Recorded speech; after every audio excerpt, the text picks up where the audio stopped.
สวัสดีทุกคนยินดีต้อนรับทุกคนเข้าสู่ช่องของกุ๊กกิ๊กสาวน้องสารเด้อมื่อนี้มาเจอกับกุ๊กกิ๊กตอนแรงๆทุกคนแรงแท้เลยตัวเวนกำลังสิตกดินเนาะทุกคนแล้วก็คือมื่อนี้ฮันนะมียูทูบเบอร์ท่านหนึ่งเพิ่นได้กลับบ้านเพิ่นได้ไปเหียนเป็นเวลานานเพิ่นได้กลับบ้านแล้วเขาไปเบิ่งความงามของเพิ่นว่าสิลดหรือว่าเพิ่มขึ้นเนาะทุกคนเนาะในที่จะพาทุกคนไปเบิ่งเหือนยูทูบเบอร์หลังนี้อยู่ไกลเฮาหน่อยนึงนี่ก่อนอื่นเบิ่งเฮาสิมาเจอยูทูบเบอร์ท่านผู้กำเนิดก่อนเนาะนี่เราเห็นยังอยู่กับบ่ฮู้ไปปันเดซีคลิปไอ้นั้นอ้าวถ่ายรูปเหรอ3คนหั่นดิมนุษย์โตเรื่องนะ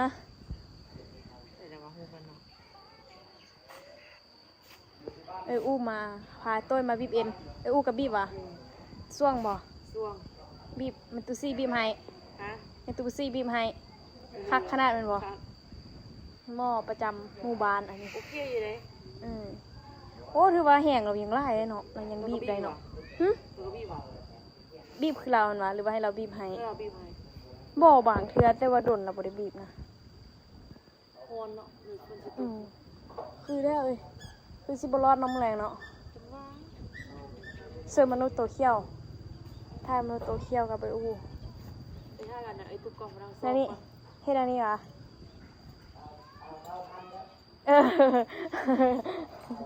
ไปมาหาเราก็จะมาเจออีกผู้นึงอีกเราลมเรื่องย่างกันกับบุหูนี่นั่นนี่เจอไอ้โต้ยขนาดเราถึงมุดกัดนี่แกนี่กลางคืนมันคันส่วงว่ะไปบีบมันนั้นว่ะโอ้มากยังว่ะมีแห้งหน่อยมีแหงซ่องมือแล้วมันบ่เจ็บ1-3-4 มือแล้วแต่บริมานวดบ่มานวดให้ซ่องมือติดแล้วเนาะซ่องพ่อลุงเอาที่บุมาบุมาคัดหลังมาแต่ตอนนี้บุเจ็บเลยตอนนี้ส่วงเลยวะบุ้งว่าตอนตื่นมามันสิเจ็บบ่อันหม้อนี้ดีแท้ว่ะดีแท้อันนี้เรียนวิชาเราได้10%ละได้2.4ว้ามันนวดเป็นป้าออโต้นี่เงินข้อเงินแน่เอาซื้อมากอันนี้เอาเงินมาแลกกันเอาเงินมาก่อนบอกมันสิไปซื้อขนมมันเบอร์นี่ดาราท่านนี้เราอยู่นี่เองทุกคนโทรศัพท์ไม่หรอแม่นโทรศัพท์อย่างที่โทร14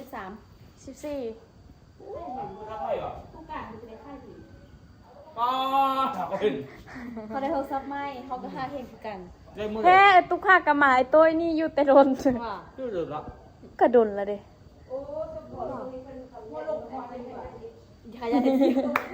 ทำคุณงามความดีสบายดีทุกคนเฮ้ยเอาทุกคนกิ๊กเปลี่ยนไปแล้วเพิ่นว่าเขาแป้คือตอนนี้เป็นคนดีขึ้นแบบแป้ขนาดแบบติ๊กตัวเป็นใหญ่ผู้เศร้าบอไทยคิดเพราะว่าอันได้ผมซ้ำปฏิญาณตัวเองที่เราเรียกคลิปลงประมาณเดือนนึงเดือนนึงเหรอซื้อได้เดือนละโม่ซื้อวันที่3ที่4นี่บ่อันนี้ทีเท่าเด้อเดือนนี้ป่ะนี่สบายพอดี3มื้ออีก10มื้อโคแล้วก็จบเป็นสภาพเก่าตุ้มาฮอดบ้านจังโมงไปเอาไปเบิ่งอันบรรยากาศปะมื้อมาฮอดบ้านคือต้องบอกกันว่าก่อนมาฮอดบ้านเป็นแนวใดอยู่นี่แม่แสงป้างามแท้งามไปที่โรงสิงามป่ะฟักจับให้แน่บ่ได้บ่อยากได้บรรยากาศยามแลงซื่อฟ้าเลยเอาเฮาฮักษาของกินไว้ข้าวกี่แจงก่อนโอเคให้มันแจงแน่ถ่ายคลิปมาย่างมาแม่เอาไหมล่ะไป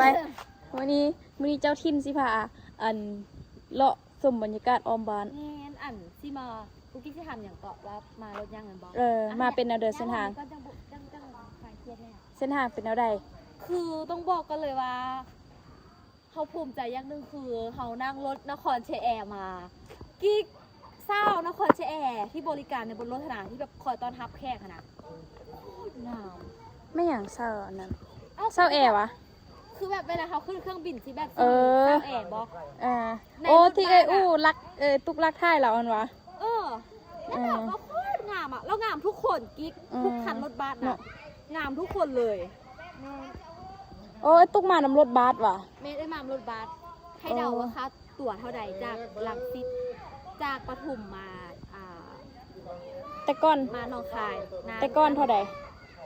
ก็600มาตลอด อืม 600 บาท ตอนนี้700 ตอนนี้ก็ 800 600คือเก่า อ้าวแม่นเหรอเอาบ่ขึ้นว่ะ แม่บอกว่าคืนงง อ้าวอยู่บ้านเฮาราคารถบ้านเฮาเท่าใด แม่คืออยู่บ้านเขานะค่ารถคืนแต่ว่าอยู่ไทยอ่ะค่ารถอย่างเท่าเก่าทุกอย่าง อืม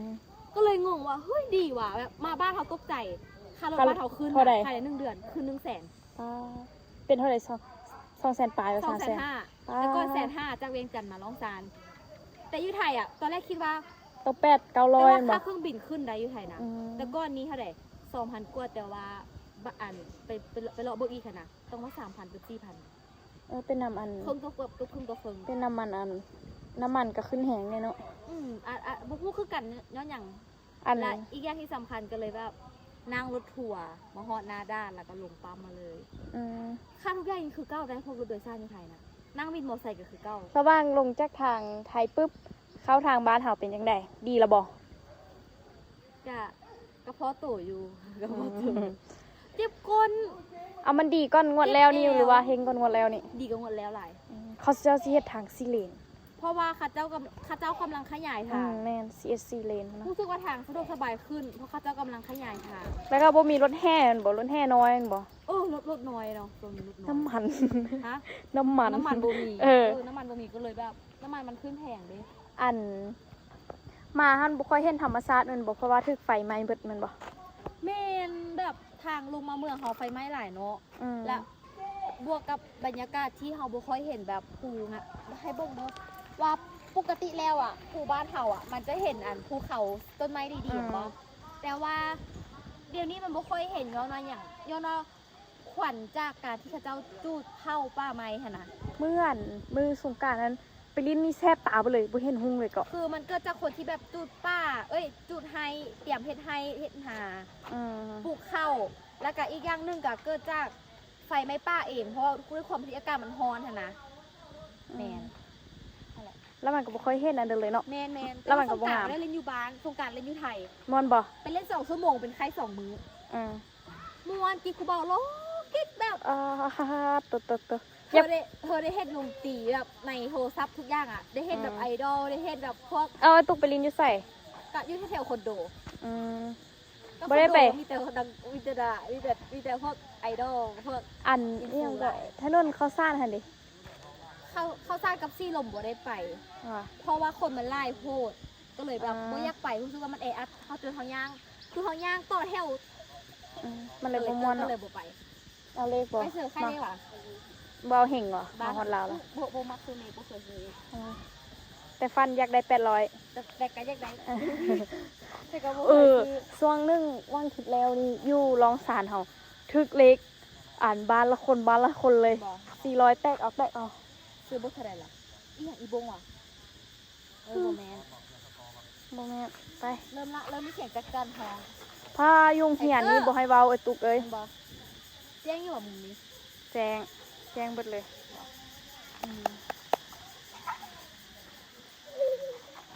ไทเกอร์ลูกไอ้ตุ๊กไทเกอร์น่ะ ลูกไอ้ตุ๊กว่ะ ดังคือกันเลย อันมันเฮ็ดอยู่อันโรงเรียนมันฟ้องแม่กิ๊กว่าลูกหลานดังแมบ มานี่ไหมโอเคขอบคุณเบบี้ ไอ้ตุ๊กเฮารู้สึกว่าไอ้ตุ๊กนั่นคือไอ้ใต้อันร้องเพลงค่ะนะ คนทักโคตรได้เลยกิ๊กกูแม่น ถ้าเสริมดังนี่แม่นอันเดียวเลย แท้แล้วก็เอ็ดอ้วบคือเราอะนะเราตุ้ยกันเลยเนาะ แม่เราอ้วกเราไปซื้ออ้วก เรางามอะเสียงกระมวลโอ้ยมันมา สักปีเราซิไปกินอันนั้นไปกินเสื้องูเราแต่งหน้าเราแต่งตัวซิไปกินเสื้องู ท้องเราก็เป็นงูเรื่อง เสียเห็นเนาะ เป็นอย่างเสร็จแล้วตอนเลี้ยงอย่างอิบนี่ นี่เบิ่งบักอันนี้ดิ ถ่ายบุกดูนี่นะเห็นบ่อตอน เดิน ไป หนึ่ ลิ้ ง น สอง เกี่ยง หนึ่งสองสามสิตัดรูปใส่บุญกินเจียงก่อนโอเคเรียบร้อยถ่ายละ ร้านคอมเมนต์ก็เป็นด้านดีก็เหมือนน้องตุ๊กตาสวยเหมือนแม่เลย ไม่เจอคนนั้นแน่เจ้าค ตอน นนี้ นั้น มัน มัน คล้าย ข้าว กัน ข้าวเด้อตอนนั้นมันก็มันข้าวมันสปีกระจ้อยเนาะมันก็คือคล้ายๆกัน คล้ายกันเบิ่เลยชุ่มเฮานี่คล้ายกันไล่ จะเปลี่ยนที่ไปพูลา เปลี่ยนซี่ไปตามยุคตามสมัย แม่สิไปแล้ววะนี่ ออโต้เอ้ยโอ้ยตายบรรยาาศ อกอโต้ คืนขนาดเลยช่วงนี้เพราะว่าเด็กน้อยกำลังไล่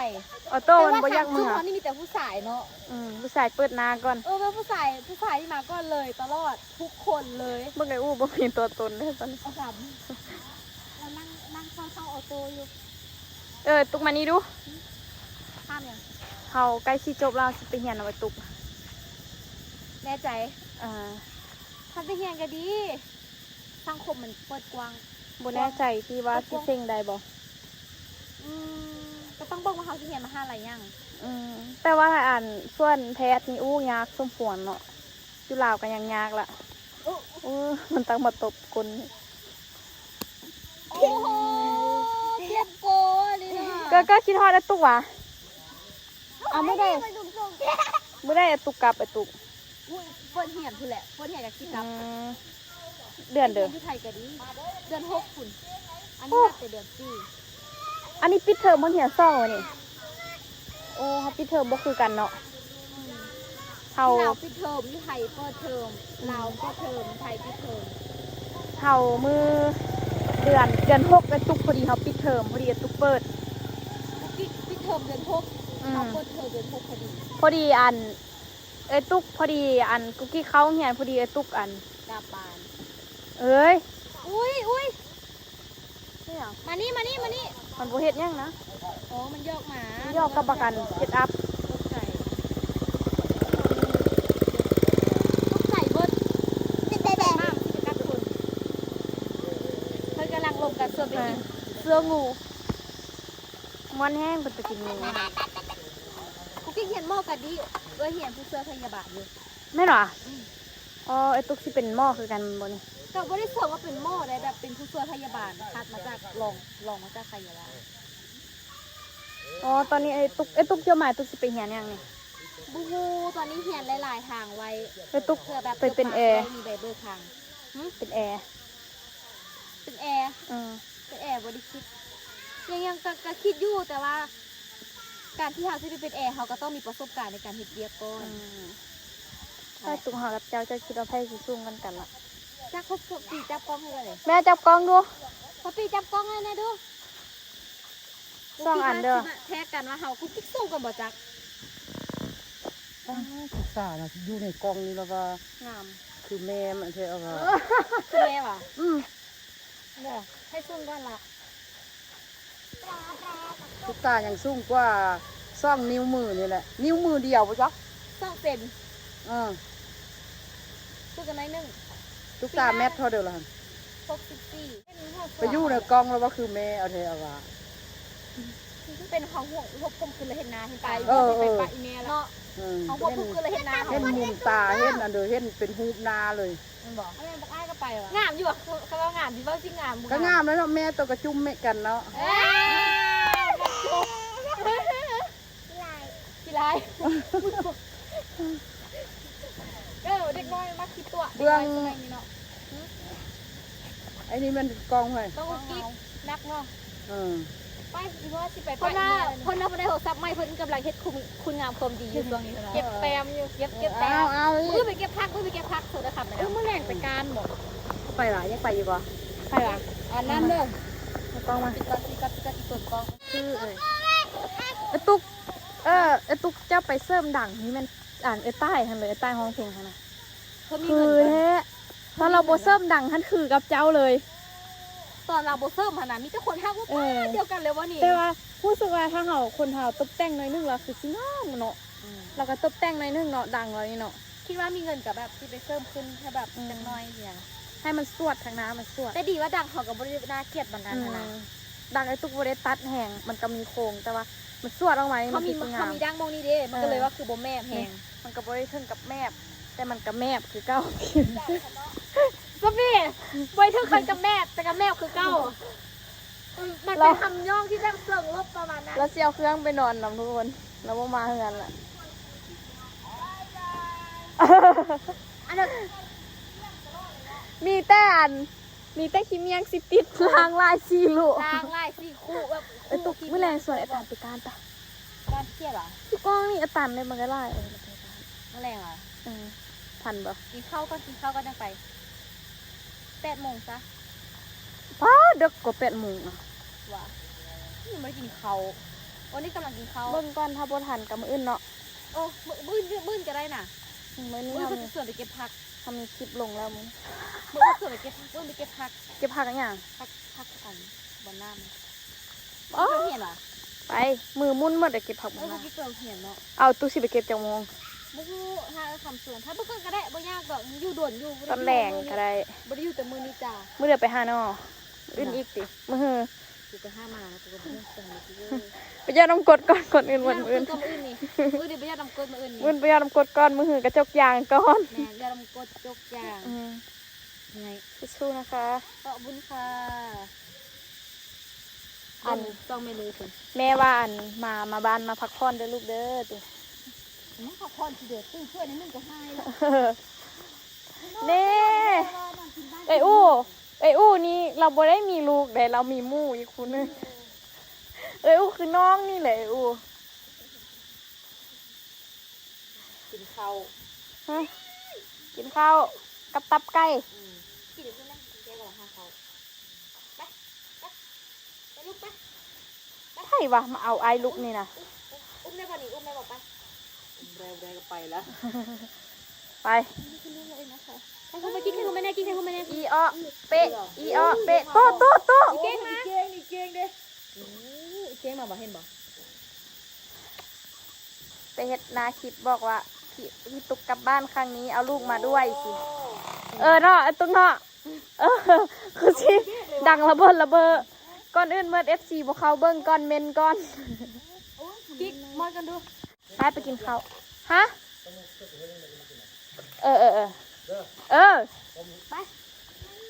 ไปกินข้าวกัน บ๊ายบายโต๊ะบ๊ายบายสกิกได้ นะคะน้องกิ๊กที่มาสัมภาษณ์ ค่ะ พรุ่งนี้เราค่อยมาเจอกันใหม่นะคะไว้ ลูกเจ้าคือขี้ดื้อแท้จุบไหลยังบ่ได้ไป บ๊ายบายบ๊ายบายบ๊ายบาย บายบายไหมเอ้าเห็นเบิ่งดนละ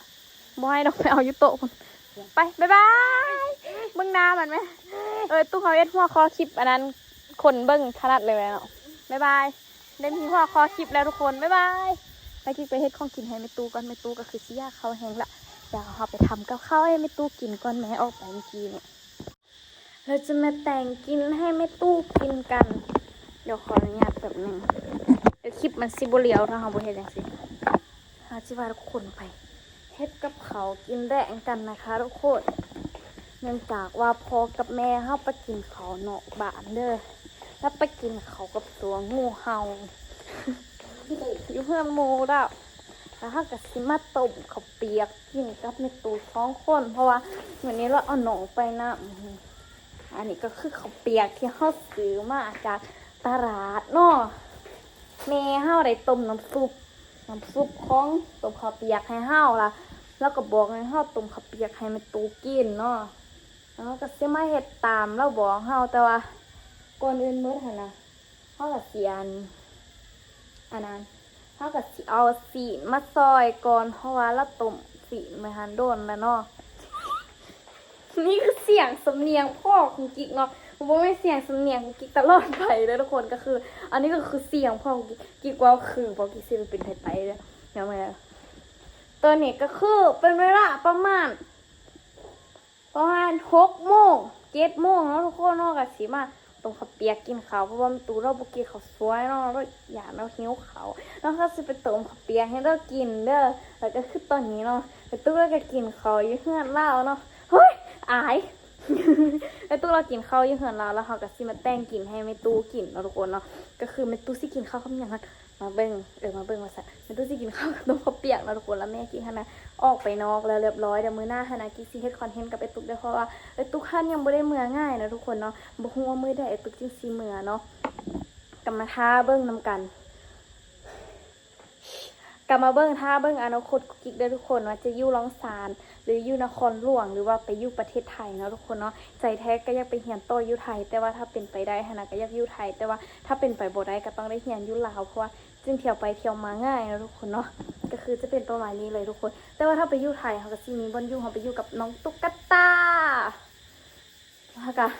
มื้อนี้เฮาก็สิขอตัวลาไปก่อนนะทุกคนเพราะว่าตอนนี้มันก็ค่ำแน่ละแล้วก็สิมาแต่งอยู่ครัวกินให้แม่ตู้กินเนาะทุกคนเพราะว่า อย่าในตู้เหี่ยวข้าวเดี๋ยวคลิปนี้กิ๊กไปก่อนนะทุกคนเจอกันในคลิปวิดีโอหน้ากิ๊กจะพากับตุกพากันไปใส่แต่ว่าที่ฮู้ก็คืออยากไปการเครียดนะทุกคนแต่กิ๊กไปกันนะทุกคนคลิปนี้นะบ๊ายบา